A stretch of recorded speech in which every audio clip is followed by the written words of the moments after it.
Good evening, viewers and listeners of Concerned Citizens Media. Thank you again for coming back. I always appreciate your presence. Today is January 24th, 2023. Uh, I will share several news updates uh, on Ethiopia and other countries. Thank you again for coming back. I will start with a video I shared from Kush Media Network. Uh, so the Wollo Oromos are facing existential threat again from Amhara regional authorities and those armed, trained, financed by Amhara regional government, Fano militia, Amhara militia, after the peace deal signed. Now they have a break to attack uh, the Wollo Oromos living in Amhara region. So now they have the opportunity because there is no tension now on border with Tigray. So now they are using that peace deal to organize themselves, to arm themselves and attack the Wollo Oromos. So there is massive military operation and burning of properties, displacement of those residents, with a very well coordinated military operation in recognition of the regional government uh, and also local militia. So I will share one disturbing video. Those Amhara militia and burning the residents' properties, and insulting the locals. That's the situation now because no accountability in that country, no accountability. We reported, Concerned Citizens Media reported the extrajudicial killing carried out by Menilik Brigade or those affiliated with Menilik Brigade, Amara militia, on a live video, taking people into truck and removing them one by one and shooting them on a live video. So no accountability. So the same circle, the same kind of criminal conduct is happening on Wollo Oromos, and they are crying for help, and the federal government is ignoring them. The federal government is showing force uh, to the citizens, but they are not using the force to stabilize the country, to secure the country. So this is a repeated failure on part of the prime minister, and Concerned Citizens Media called upon him multiple times to resign, to give a chance to the other leadership who can bring peace and stability for that country, but he is not. So tension everywhere, even between Oromo and Afar, Oromo and the Somali under this current leadership. So let's listen to this disturbing video and continue with other updates, the crisis in Orthodox Church too. So let's listen. So don't watch this with children, please. A little bit disturbing. You see insulting, hate speech, and also the burning of properties by this Amara militia or Fano militia on Wollo Oromos, burning Wollo Oromos property. So they got them. They are squeezing them. They are forcing them. So they are, uh, conducting massive detention of those Wollo Oromos, massive extra judicial killings, and looting of their properties, burning of their properties, insulting them, degrading them. So it's atrocities. It's complete genocide against the Wollo Oromos in Amhara region. and they are calling for us to be their voice, and the international community, the United States, European Union, UN, AU, to pay attention what these people are suffering under Amhara regional government, which is financing, training, organizing these forces to destroy the Wollo Oromos. Let's listen.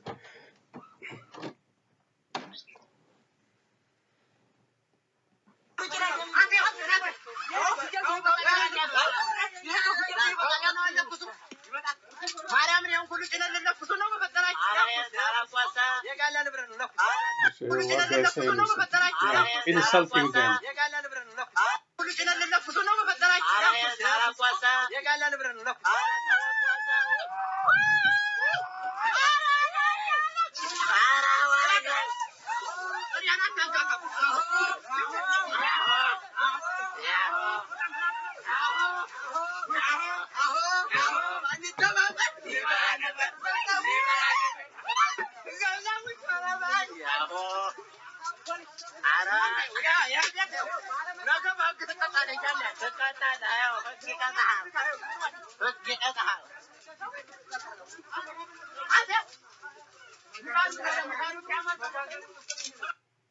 Okay.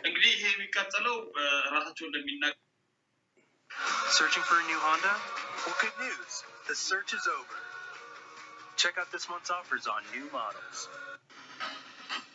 Okay.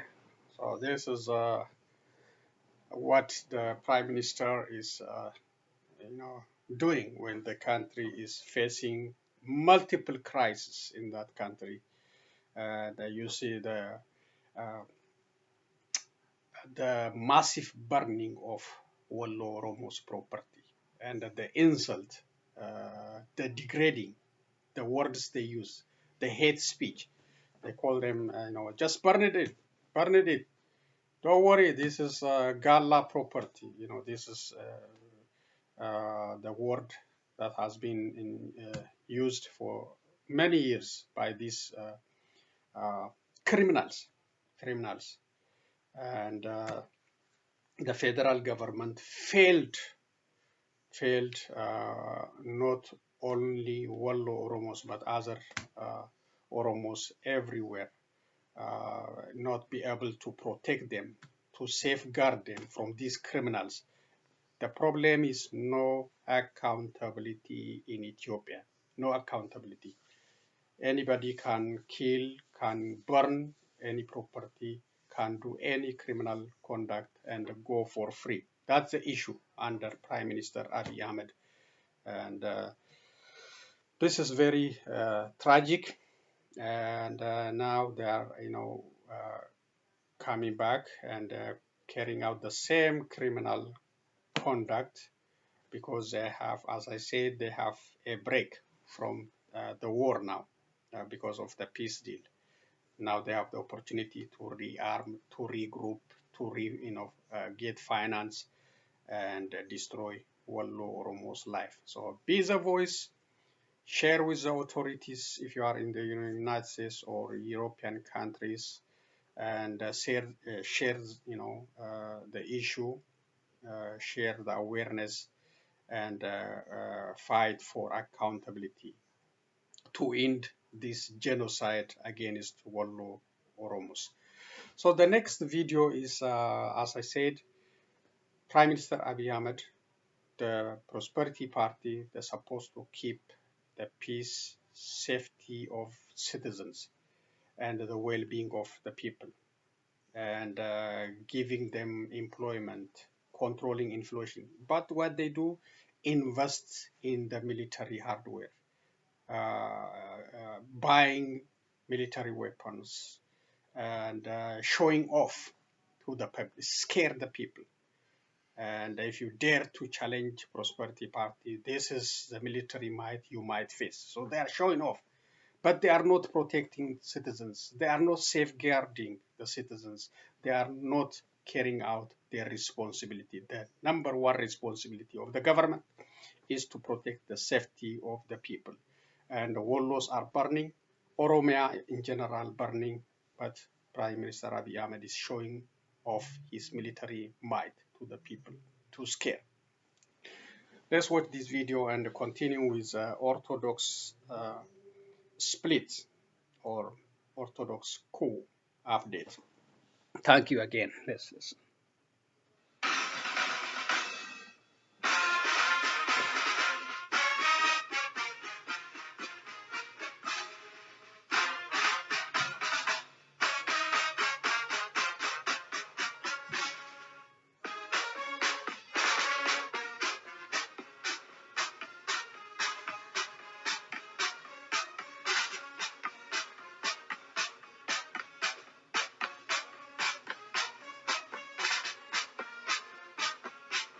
They are in such kind of business,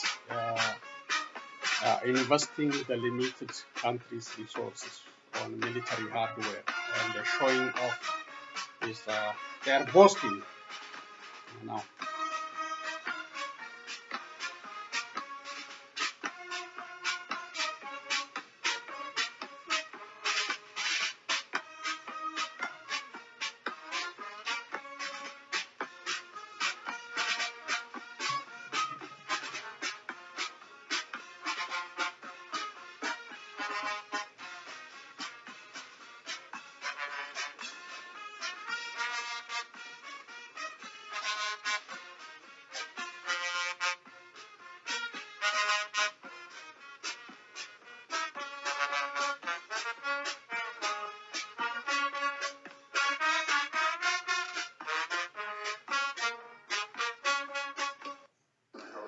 Okay.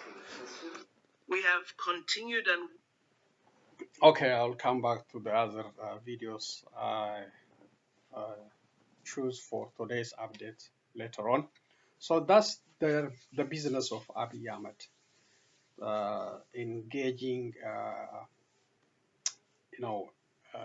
spending the country's limited resources on military hardware and threatening the citizens instead of protecting the citizens, instead of controlling the conflict between citizens. So he is showing off his military might. He's not supposed to be, because he signed a peace deal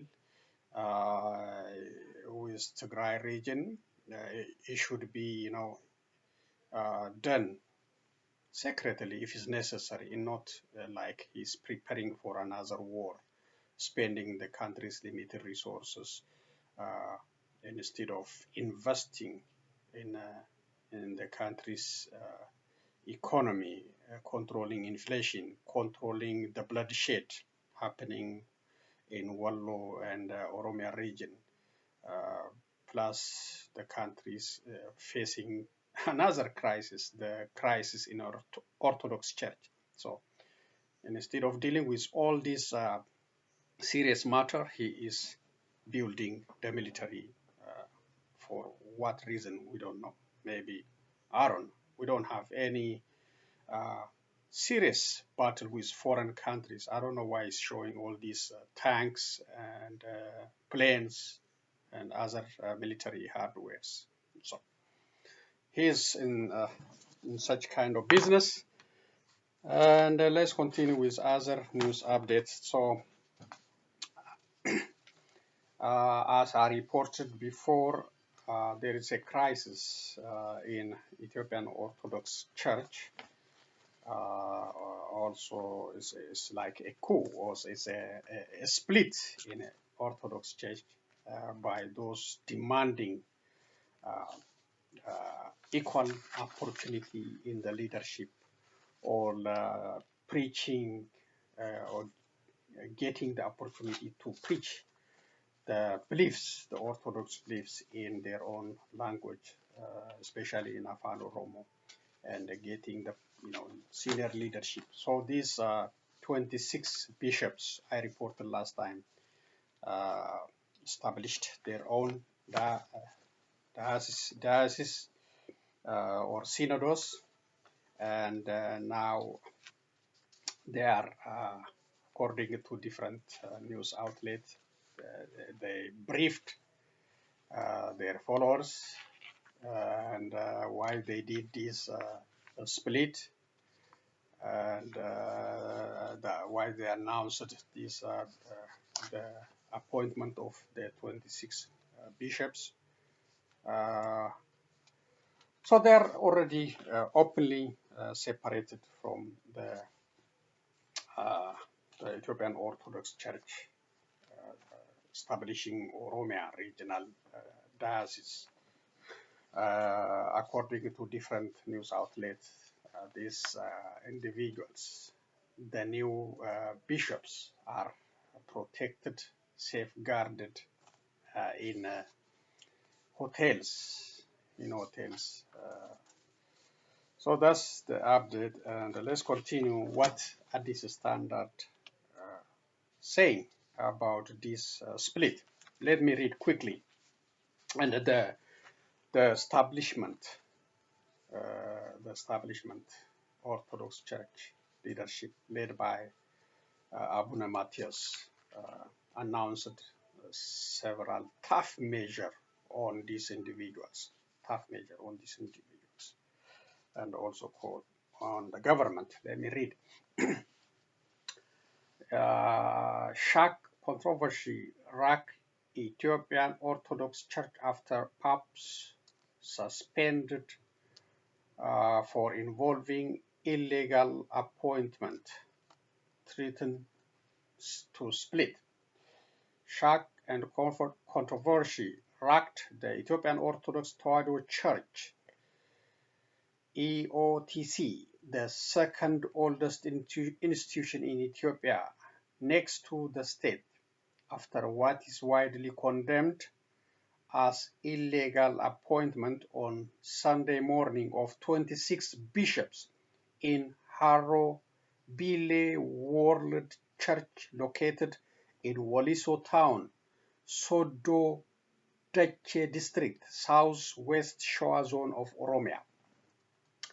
Led by His Holiness Abuna Sauros, PhD, Archbishop of Southwest Shoa Diocese, together with two other archbishops, the appointment of 26 bishops, 17 bishops for dioceses located in the Oromia region, and 9 bishops for dioceses outside Oromia took place in Harro Bile World Church without the involvement of the Holy Synod, creating widespread shock and anger among many of the church's followers.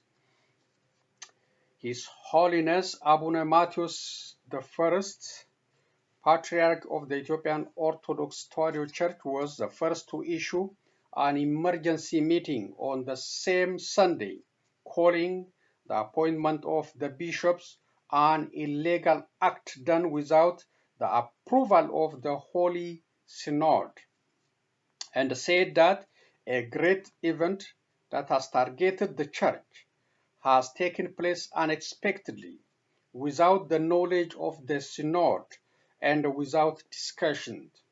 We all heard it now, today, he said, and summoned all bishops of the church, both from the country and around the world, for an emergency meeting, which is expected to take place this week. The Patriarch then called on the government to assume its responsibility and ensure security by taking necessary protections on matters surrounding the issue. He has also called on all members of the church, including priests and its followers, wherever you are, to calm down and follow the matters with prayers and thoughts. In a later prayer after the appointment, His Holiness Abuna Sauros issued a lengthy explanation on the decision to appoint the 26 bishops and said that it was made to solve long-lasting problems within the church for failing to sever believers in their native language and detached of their culture, which resulted in loss of millions of believers over the past years, particularly in Oromia and southern region.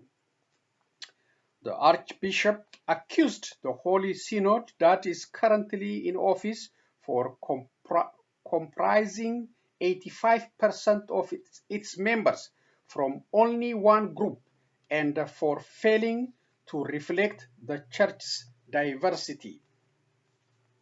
In an emergency meeting on Monday, chaired by Chief Priest Balai Mekonnen, the Deputy General Manager of the Archdiocese, the Management Assembly of the Archdiocese Office has ordered to suspend those who are accused of having committed a crime of destroying the church by illegally appointing bishops in Harrow Bile World Church from their salary. The meeting also ordered their offices and lodging houses to be sealed and properly guarded. So these are some of the serious measures already the establishment is taking against those 26 bishops newly appointed, cutting their salaries or suspending their salaries and the sealing of their offices and resting or lodging houses. The Administrative Assembly held a wide discussion about the all-round betrayal of the Church. In the statement issued afterwards, the Management Assembly accused His Holiness Abune Sauros and the other of committing a betrayal by denying the structure or institution that gave them the authority and called it very sad. It also ruled out possibilities of reaching a settlement through discussion. Negotiating with those who have done this under any circumstance is indirectly breaking the laws and the regulation of our church.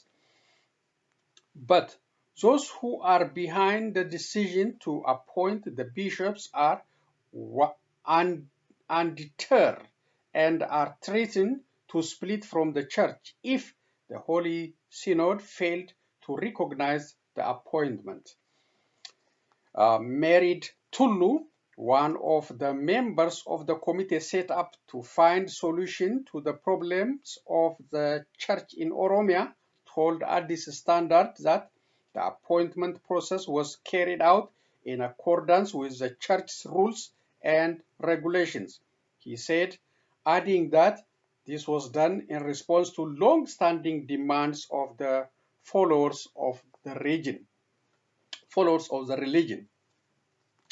The basis of this appointment is the response to the requests since last year, especially through the Oromia clergy movement, to appoint priests who can preach the gospel in the language of the community and maintain the unity of our religion.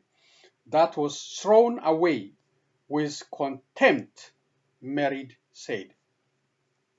According to Merid, the activities of the Oromia clergy, which was led by Chief Priest Balai Mekonnen, who later became Deputy General Manager of the Archdiocese after agreement with the Ethiopian Orthodox Church Patriarch, were seized by reconciliation, accompanied by false promises such as unprecedented evangelism in Afan Oromo language, opening an Oromo Evangelist College, publishing a Bible in Afan Oromo language, and others.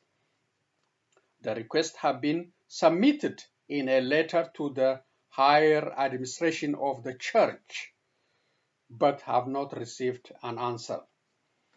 After the failure of the movement by the Oromia clergy, a committee was set up to investigate the problems and has been working for more than 5 months, Merid said, adding that it was held discussions with the the wider community of followers of the religion.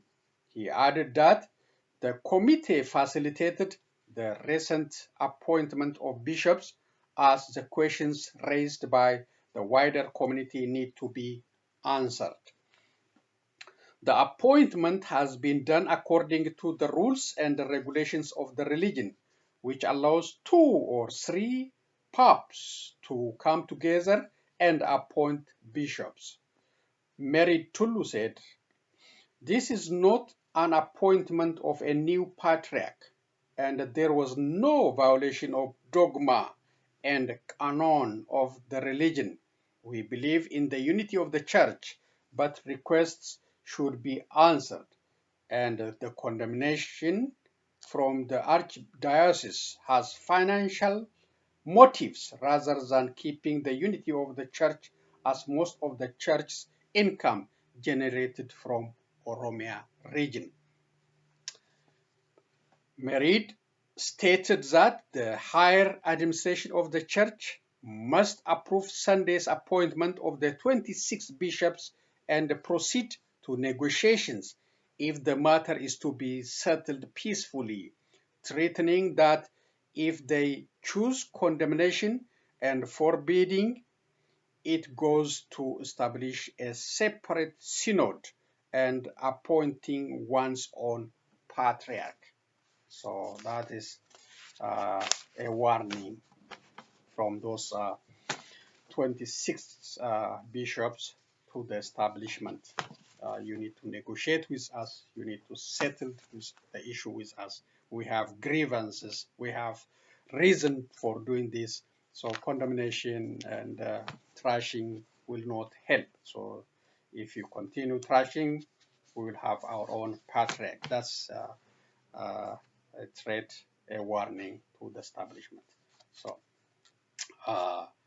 according to different news outlets, now the establishment is complaining that the unknown higher authority removed their security personnel, the security personnel from the church, and or those protecting or safeguarding the senior bishops and priests. So that's a complaint, and they are saying now, the supporters are saying that Prime Minister Abiy Ahmed is involved in this coup or splitting the church by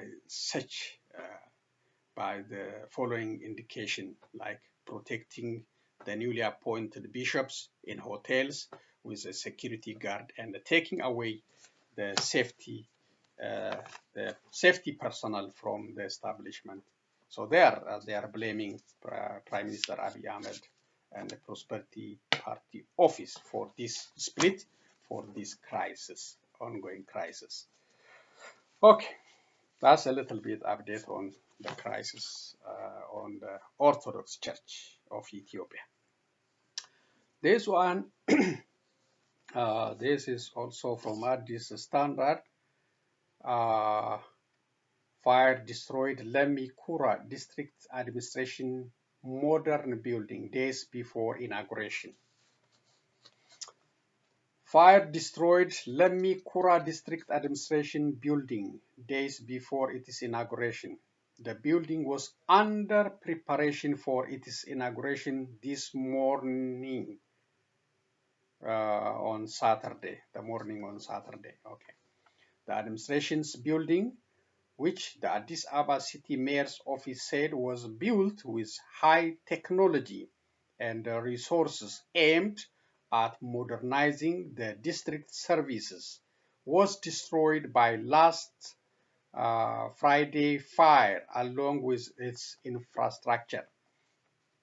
Under the coordination of Addis Ababa City Mayor, the building incorporated modern office construction and institutional reform backed by digital technology to provide digital services.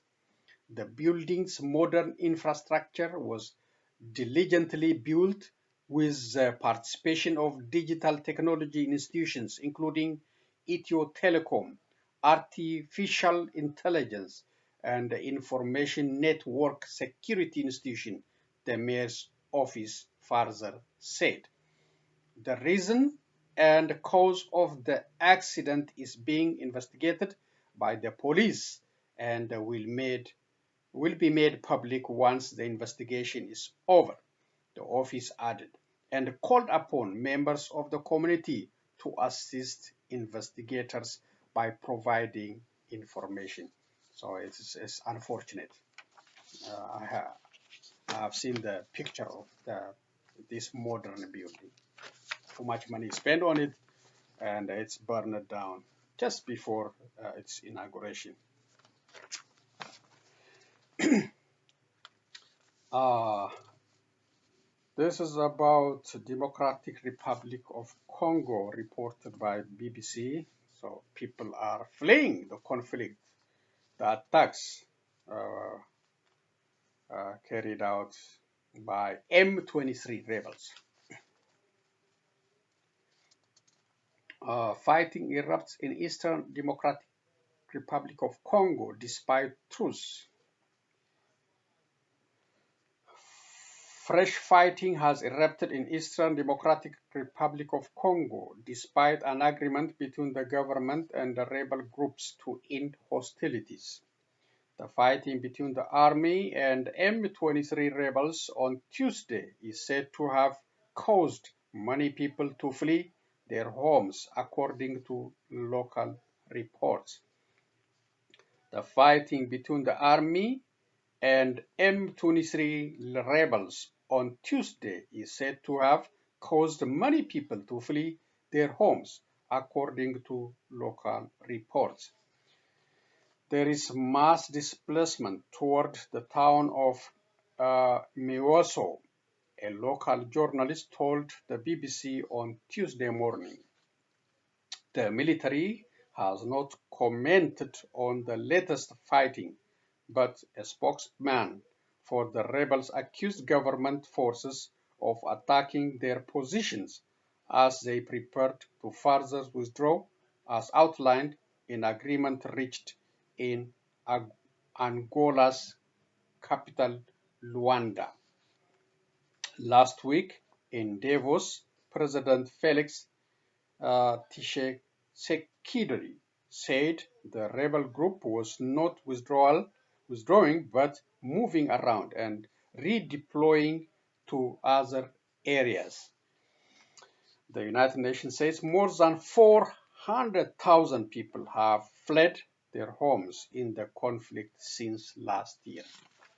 Read it again, BBC. Conflict is always tragic wherever it happens. Whether it's Ukraine, Democratic Republic of Congo, or Ethiopia, anywhere, Somalia, is troubling. It's troubling. This is from U.S. State Department on designation in connection with human rights abuses in Iran. Press statement, Anthony J. Blinken. Concurrently with the United Kingdom and the European Union, the United States is taking further action to press for accountability for the Iranian regime's human rights abuses by imposing sanctions on 10 additional Iranian individuals and one additional Iranian entity.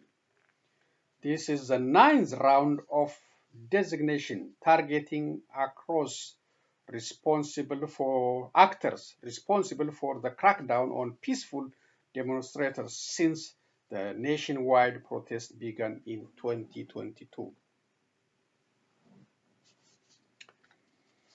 The Department of the Treasury is designating Nasir Rashid, the Deputy Minister of Intelligence, Hossein Tanvar, the Islamic Revolutionary Guard Corps, IRGC, Commander-in-Qom Mohammad Nazar Azim, the IRGC commander of the West Region headquarters in Kermanshah,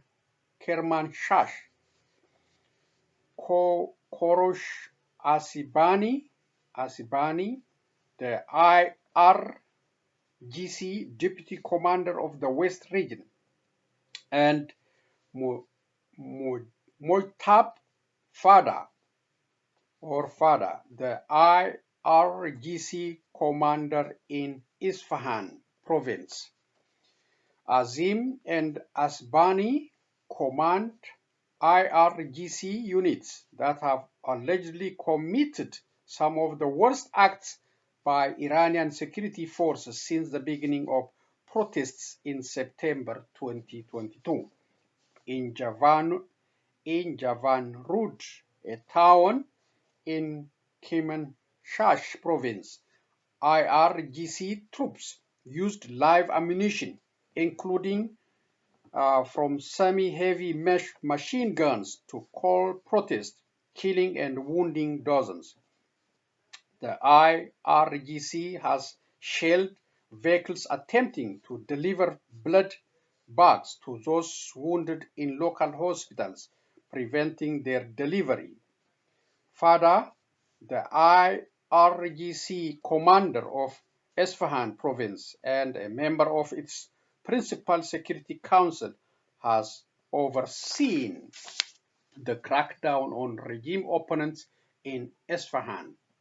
During November 2019 nationwide protests sparked by economic grievances, Fada allegedly ordered mass arrests and directed the use of live ammunition against unarmed protesters, killing over 20 people. Further, the Treasury Department is designating the IRGC Cooperative Foundation, also known as Boniad Tavon Sepa, and 5 individuals who served on its board. The IRGC Cooperative Foundation has previously been designated under counter-proliferation and counter-terrorism authorities. Today's actions are being taken pursuant to Executive Order 13553, which authorized the imposition of sanctions on persons with respect to certain serious human rights abuses by an official of the government of Iran or a person acting on behalf of the government of Iran. For more information on today's action, please see the Department of the Treasury press release. So that's U.S. State Department sanctioning Iranian Republican Guard and authorities or individuals in Iran government. Yeah, they are brutal anyway, especially hanging and sentencing, death sentence on individuals for protesting peacefully. That's brutal, really, brutal. Just doing the maximum punishment to silence the protesters. This is another from U.S. State Department press statement. Ned Price, Department spokesperson. This is targeting Hezbollah. There's Lebanese group. The United States is designating a financial network spearheaded by Lebanese money exchanger Hassan Makhloud that facilitates financial activities for Hezbollah. Makhloud has presented himself as an advocate for Lebanese economic prosperity, but instead has been helping Hezbollah and himself to profit from Lebanese economic crisis. Okay. In addition to Makhloud, the Department of the Treasury is designating STEX Exchange, a purported money service business established by Makhloud in coordination with Hezbollah to exploit the increased demand for currency exchange service in Lebanon and benefit Hezbollah. The United States is taking today's action pursuant to counter-terrorism sanctions authorities. Despite Mukhalid's attempts to maintain a facade as a financial expert and economist, he is in fact an opportunistic businessman exploiting Lebanon's suffering population to financially support the Hezbollah terrorist organization and even help it secure weapons. Today's action is another warning to those who provide support to terrorist groups that the United States will continue to pursue accountability for these actions. For more information on today's action, please see the Department of the Treasury's press release. So that's another sanction, U.S. sanctions on Hezbollah and individuals dealing with Hezbollah arming and financing. Thank you. That's the end of the reading. Let's share a couple of videos and end today's presentation. The next one is South Africa calling on Russia and Ukraine to end their war through peaceful diplomatic engagement. Let's listen and continue with that. Will continue to urge that there should be a diplomatic solution and process to this current conflict because we regard war as terrible. We regard war as a negative for development and for world security. So we will continue to call for dialogue. And we will reiterate our view that the concerns of both nations must be addressed in that process of diplomacy. I just think it's important that we regard all countries as sovereign nations and not stop doing so when it suits us. And then when it's something else, then we say, yeah, no, you must relate to us. But when it's someone else, say, no. We don't allow that kind of division to be sought so this is from South us African as foreign South minister Africans. and with Lavrov. 22-year-old Samira Gauhari, a fourth-year law student at Kabul University, was taking her final exams when she heard last month that the ruling Taliban government ordered universities in Afghanistan to immediately suspend the access of female students to higher education until further notice. I was really shocked to hear the news. I could not believe it. I could not accept it until I went to the university the next day to take the exam, but the doors were closed to us. The news was devastating. I will never forget that day. We cried a lot and were very disappointed. Gauhari, who wanted to become a lawyer to defend women's rights, says that under the Taliban, women in Afghanistan have no rights.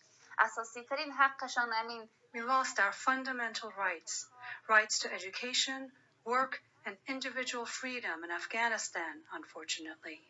A few days after banning women from universities, the Taliban banned domestic and foreign non-governmental groups working in the country from employing women. The Taliban, who seized power in August 2021, have imposed increasingly repressive measures on women, including banning them from education, work, traveling long distances without a close male relative, and going to parks and gyms.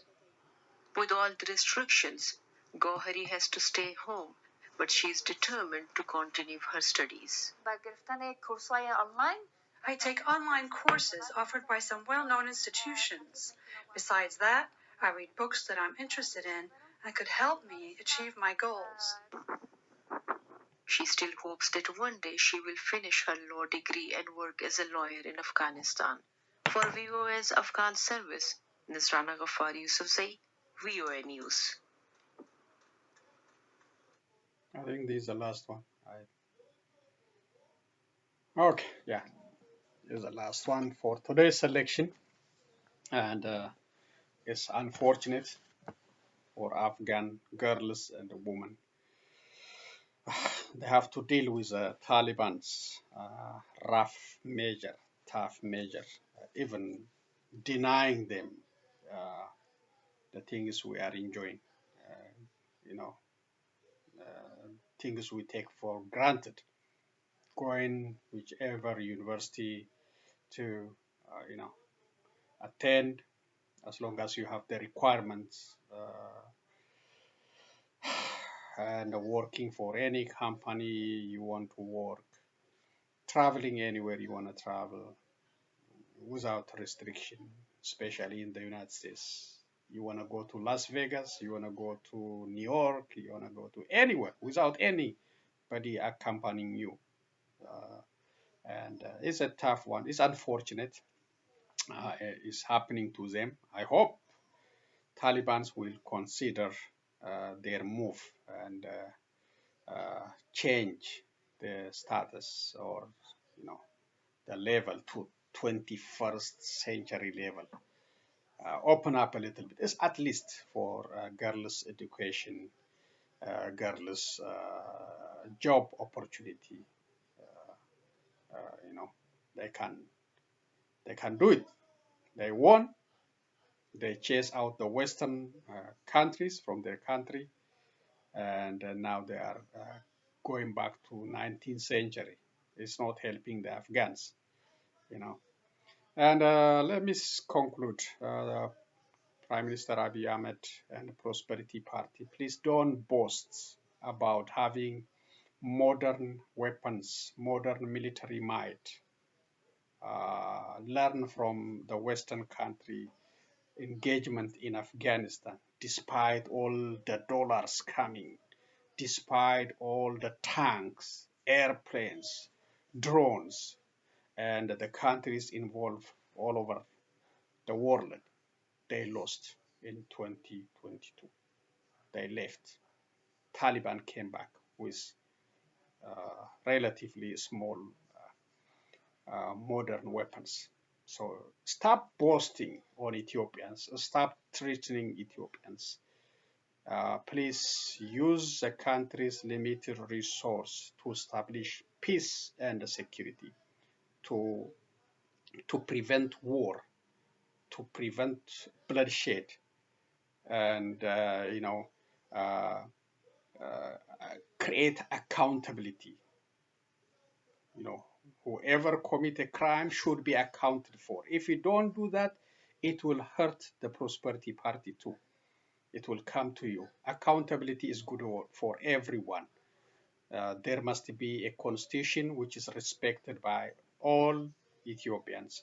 So the war you are ignoring on in Wollo, in Amhara region, uh, is painful. That's the responsibility of the government. The tension you are creating between Oromo and the Somali, Oromo and Afar, and the war now you are waging under the name of Onak Shani, is not helping Ethiopians. It's not helping. We already lost more than 1 million people in Tigray war. So you need to learn from your mistake instead of showing up these tanks and planes and Russian-made, modern amphibian tanks. Now, this is not helping Ethiopians. This is not helping. This is not good. So stop showing up, stop boasting, engage with the community, and try to do your best, for accountability until your term limit is over. So war is not the solution. Tension is not the solution. Creating crisis is not a solution. That is my closing for today. Thank you for joining me. Be safe and so long, everyone.